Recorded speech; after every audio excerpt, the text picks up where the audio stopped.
तो hello everyone, आज हम करने वाले हैं एक्सरसाइज 5.2 का प्रॉब्लम 3।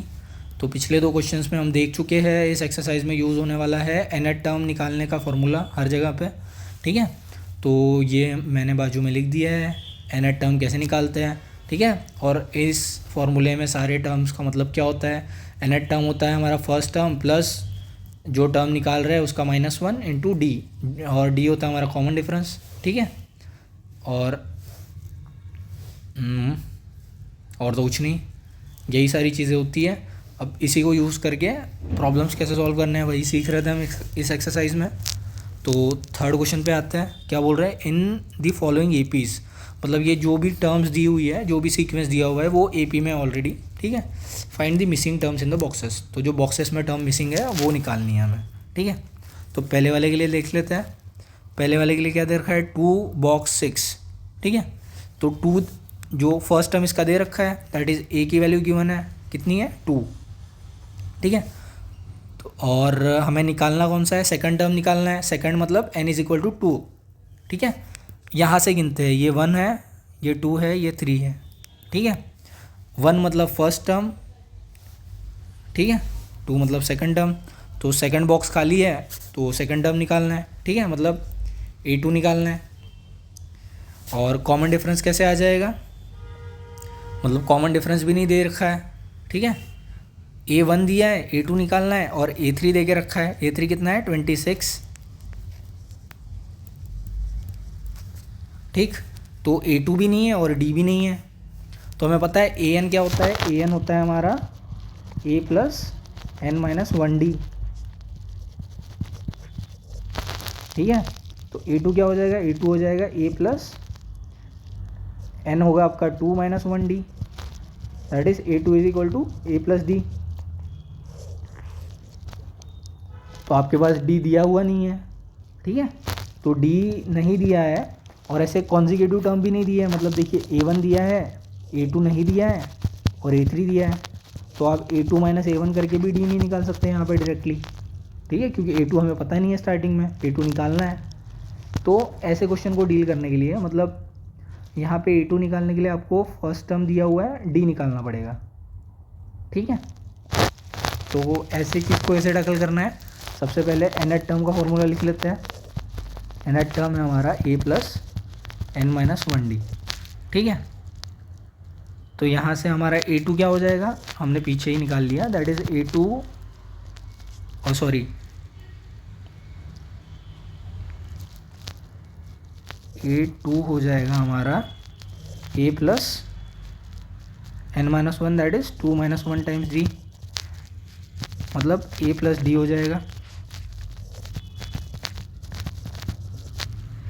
ठीक है, सिमिलरली a3 क्या हो जाएगा, a3 हो जाएगा हमारा a plus n minus 1d, and मतलब an ये हो जाएगा। और यहाँ से अगर a3 निकालें हम, मतलब a3 के लिए लिखे ये सेम चीज़, तो n की वैल्यू 3 है, दैट इज़ 3 माइनस 1d। ठीक है, इसको अगर 1 मान ले तो a3 क्या हो जाएगा हमारा, a3 हो जाएगा a प्लस 2d।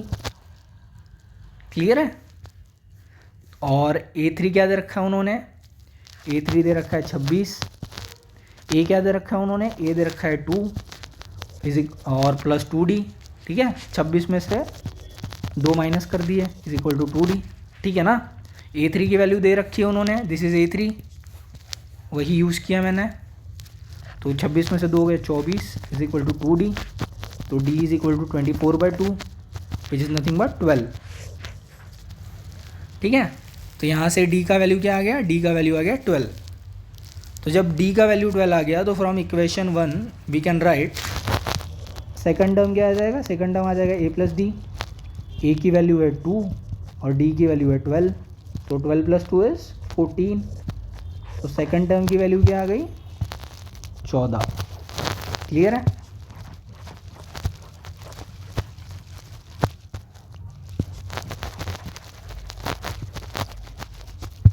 तो हमने निकाल लिया सेकंड टर्म, मतलब पहला क्वेश्चन डन है।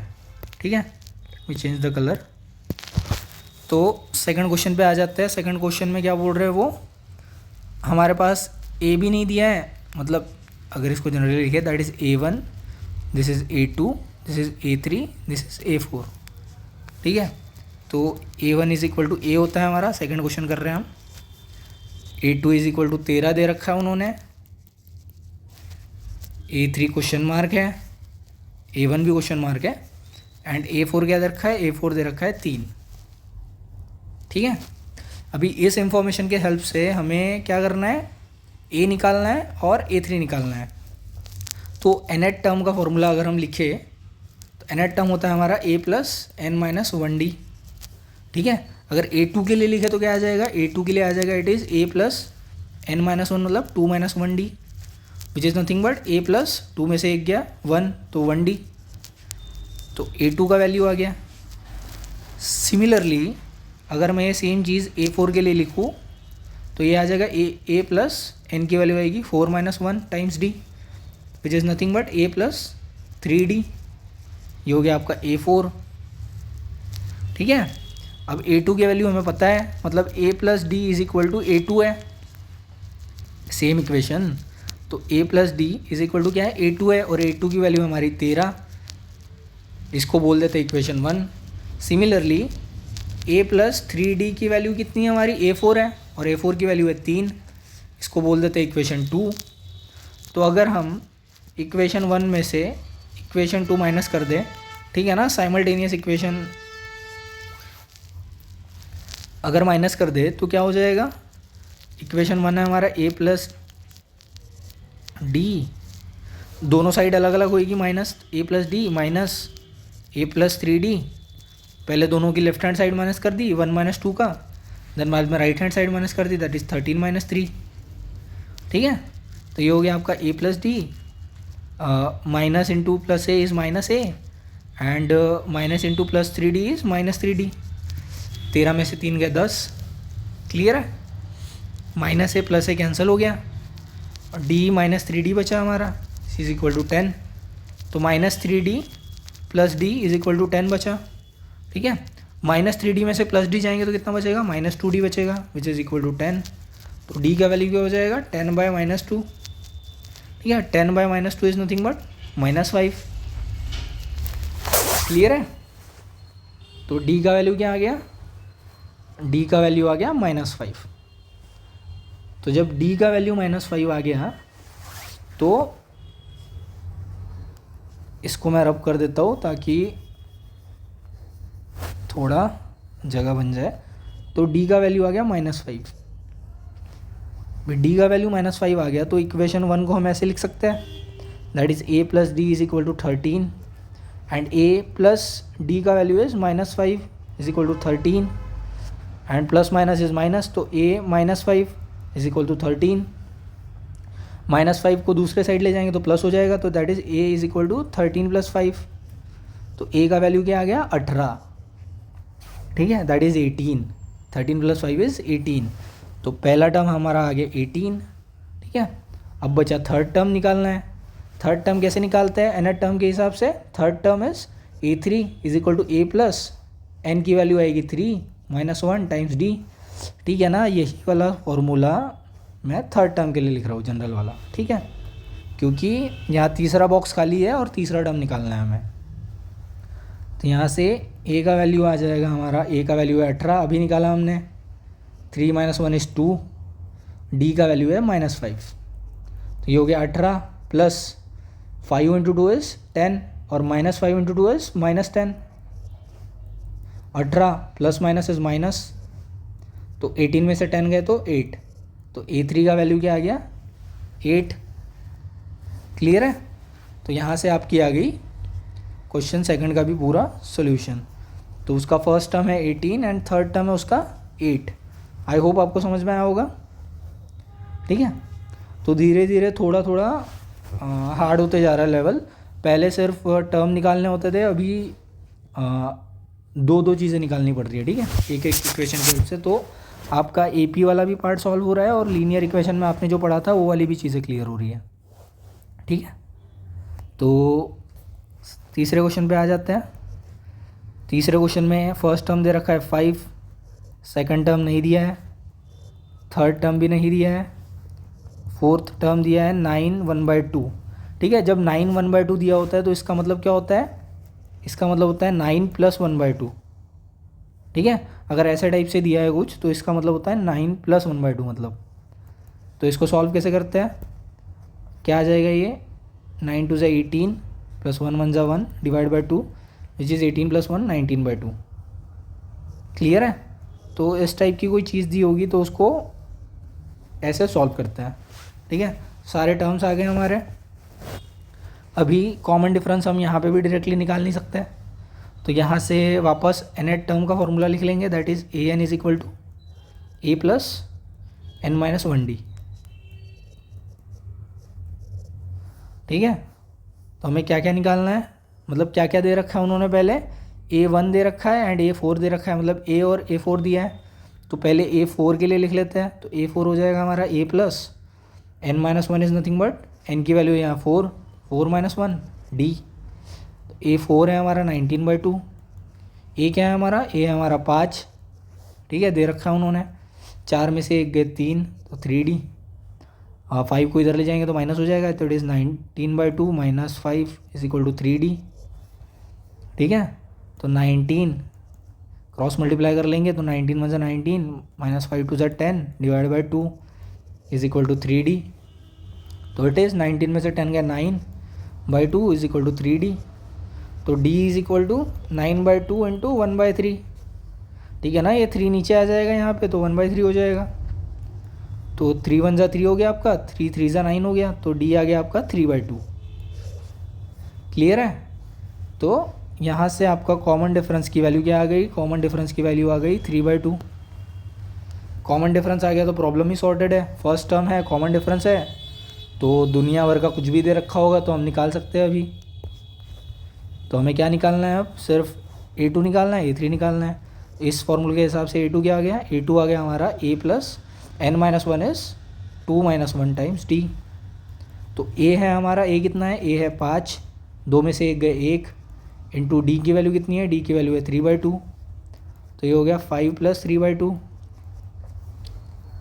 तो ये क्या हो जाएगा, 5 2 = 10, और ऐसे 5 को हम 5/1 भी लिख सकते हैं। क्रॉस मल्टीप्लाई कर लेंगे तो 5 2 = 10 + 3 1 = 3 और नीचे 2 1 = 2, तो इट इज़ 13/2। ठीक है, तो a2 की वैल्यू आ गई 13/2। ठीक है, सिमिलरली a3 की वैल्यू कितनी आ जाएगी, a3 को लिख सकते हैं हम a + n की जगह आएगा 3 - 1d। तो a की वैल्यू है 5, 3 में से 1 गए 2, d की वैल्यू है 3/2। ठीक है, 2 2 कैंसिल, 5 + 3 और 5 + 3 इज़ 8। ठीक है, तो a3 की वैल्यू है 8। आई होप क्लियर है। तो इसी के साथ हमारा थर्ड प्रॉब्लम भी ख़त्म है। देन आते हैं फोर्थ पे। फोर्थ वाले में ज़्यादा टर्म्स निकालना है थोड़े से।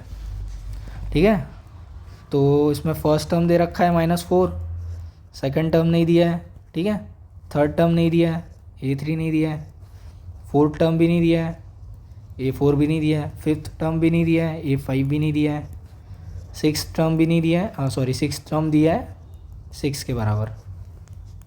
ठीक है, a6 = 6, ये गिवन है। तो अभी क्या करना है हमें, खाली जो डब्बे है वो भरने हैं। तो सबसे पहले nth टर्म का फॉर्मूला लिख लेते हैं, that is an = a + n - 1d। ठीक है, तो a क्या हो जाएगा हमारा, a है हमारा nth टर्म का फॉर्मूला लिख लिया। दिया क्या हुआ है हमारे पास, सिर्फ 6 टर्म दिया हुआ है, तो 6 टर्म को लिख लेते हैं, that is a6 = a + n की वैल्यू आएगी 6, तो इट इज़ 6 - 1d। a6 हो जाएगा 6, a हो जाएगा हमारा -4, 6 - 1 इज़ 5 इंटू d। ठीक है, तो -4 इधर चले जाएगा तो +4 हो जाएगा, तो it is 6 + 4 = 5d। So it is 6 + 4 is 10 और 5d को 5d ही लिखेंगे, तो d हो जाएगा हमारा 10/5, दैट इज़ 10/5। 5 1 = 5, 5 2 = 10, तो d की वैल्यू आएगी 2। ठीक है, तो यहाँ से आपकी d की वैल्यू क्या आ गई, 2 आ गई, मतलब कॉमन डिफरेंस आ गया। एक बार कॉमन डिफरेंस आ गया, फर्स्ट टर्म पता है तो बीच वाला सब कुछ निकल जाएगा। सबसे पहले A2 निकालेंगे। A2 क्या हो जाएगा? A2 हो जाएगा हमारा A plus n-1 is 2-1 times D। A है हमारा -4, 2-1 इज़ 1, तो 1D is nothing but D। तो -4 प्लस D की वैल्यू है 2, तो -4 प्लस 2 इज़ -2, तो A2 की वैल्यू है -2। ठीक है ना, ये डायरेक्ट भी निकाल सकते थे कि मतलब A2 हो जाएगा A1 प्लस D, फिर A3 हो जाएगा A2 प्लस D।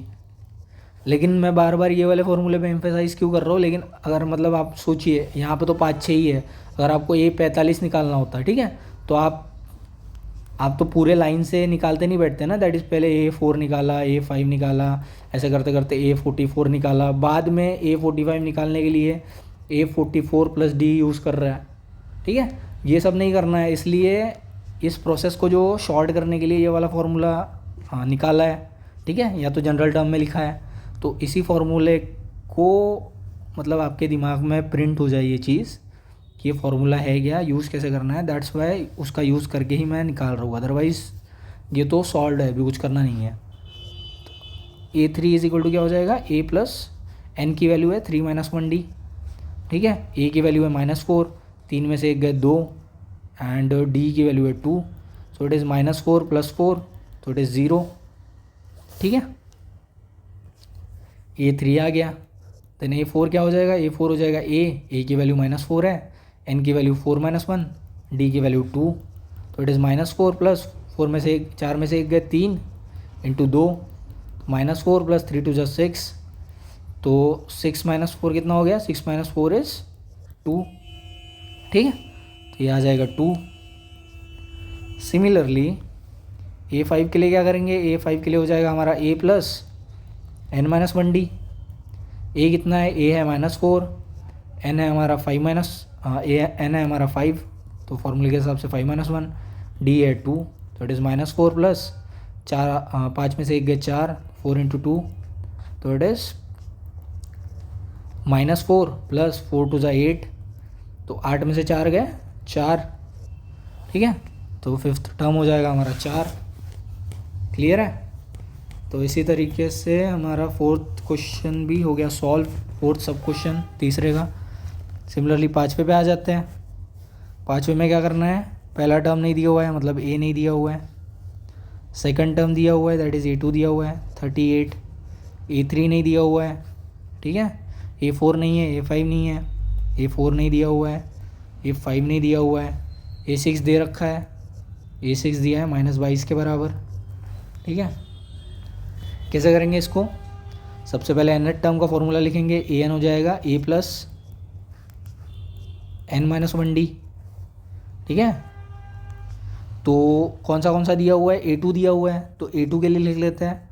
A2 हो जाएगा हमारा A प्लस 2-1D। A2 की वैल्यू है 38, 38 is equal to A plus 2-1 is 1 times D। तो ये हो गया एक equation, that is A plus D is equal to 38. So this is your equation 1. Similarly कौन सा और दिया है उन्होंने टर्म? छठवा टर्म दिया है, दैट इज़ A6। A6 हो जाएगा A प्लस n की value 6-1D, so it is A 6 में से 1 गए 5 टाइम्स D, और A6 की वैल्यू है -22।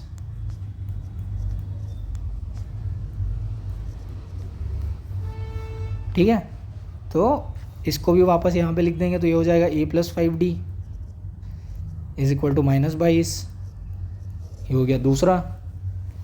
ठीक है, अभी हमें क्या करना है? फर्स्ट टर्म भी नहीं पता है और बाकी के टर्म्स भी नहीं पता है, और इन दो इक्वेशन में दो अननोन कौन से हैं? A अननोन है और D अननोन है। ठीक है, दो अननोन है, दो इक्वेशन है। तो साइमल्टेनियस इक्वेशन वाला चैप्टर अगर आपने पढ़ा होगा तो उसके हिसाब से इसको कैसे सॉल्व करते हैं? इसको सॉल्व करते हैं इक्वेशन 1 में से इक्वेशन 2 अगर माइनस कर देंगे, क्योंकि यहाँ से A कैंसिल हो जाएगा। ठीक है, कैसे हो जाएगा मैं बताता हूँ। इक्वेशन 1 में से 2 माइनस कर दिया तो ये क्या आ जाएगा? पहले लेफ्ट हैंड साइड लिखेंगे पहले वाले की, that is A plus D। Then left hand side लिखेंगे दूसरे वाले की, that is A plus 5D is equal to हो जाएगा ये 38 माइनस ऑफ -22। ठीक है। इक्वेशन 1 माइनस 2 करने का मतलब लेफ्ट हैंड साइड को लेफ्ट हैंड साइड में से माइनस करेंगे और राइट हैंड साइड को राइट हैंड साइड में से माइनस करेंगे, ठीक है। तो ये A plus D as it is हो जाएगा, माइनस ए हो जाएगा और minus into plus is minus, तो it is minus 5d। Similarly ये 38 हो जाएगा आपका और माइनस माइनस प्लस हो जाएगा, तो इट इज़ 38 प्लस 22। तो minus A plus A cancel, तो minus 5d plus D is equal to 38 plus 22 is 8 और 2 10 एंड 3 and 3 6, तो इट इज़ 60, ठीक है। और माइनस 5 में से प्लस 1 गया तो कितना बचेगा, minus 4d is equal to 60। तो d will be equal to 60 divide by minus 4 and we know that 15 into 4 जा 60 अपॉन माइनस 4, ठीक है। तो प्लस 4 से कट गया तो नीचे बचा 15 divide by minus 1 which is nothing but equal to minus 15, ठीक है। तो d की वैल्यू आएगी माइनस 15 के बराबर, ठीक है। तो यहाँ से d आ गया आपका माइनस 15। तो जब d आपका माइनस 15 आ गया तो इक्वेशन 1 को हम लिख सकते हैं वापस, a plus D is equal to 38, ठीक है। एंड a d की वैल्यू है minus 15 plus of minus 15 is equal to 38 and plus minus is minus, तो a minus 15 is equal to 38, minus 15 इधर चले जाएगा तो प्लस हो जाएगा, that is a is equal to 38 plus 15। तो 38 प्लस 15 कितना हो गया, 8 and 5, 8 plus 5 is 13, carry 1 and 3 plus 2 is मतलब 3 और 1 4 और 1 5, दैट इज़ 53। तो a इज़ इक्वल टू 53, ठीक है। तो यहाँ से आपका आ गया a is equal to 53 and d is equal to minus 15, ठीक है। जब a और d आ गया तो बाकी चीज़ें तो सॉर्टेड है। तो a की वैल्यू आई हमारी 53। सिमिलरली यहाँ से अभी निकालना है बाकी की चीज़ें, that is a3, a4 and a5।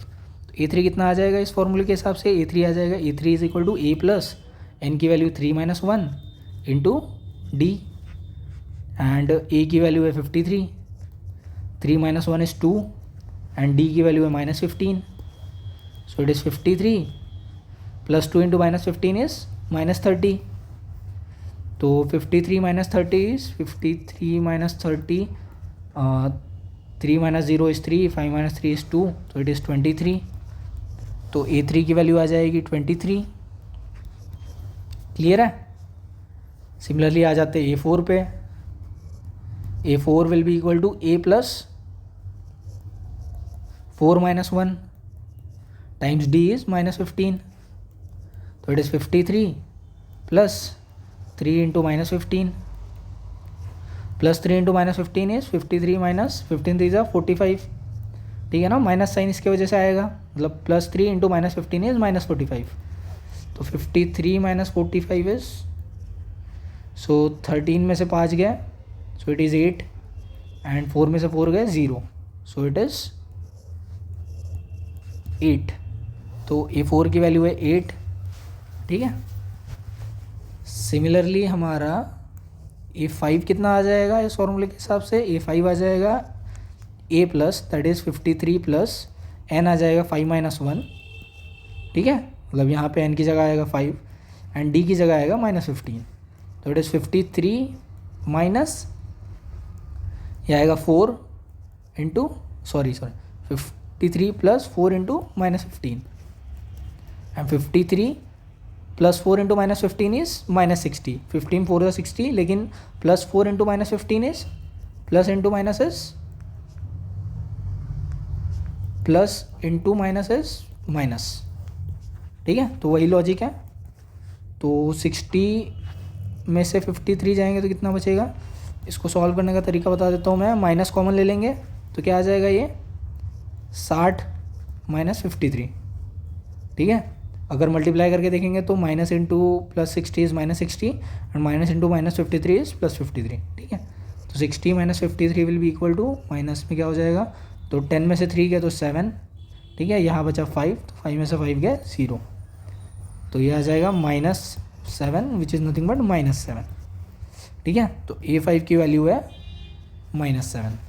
I hope clear है ये। So thanks for watching, that's it for this question.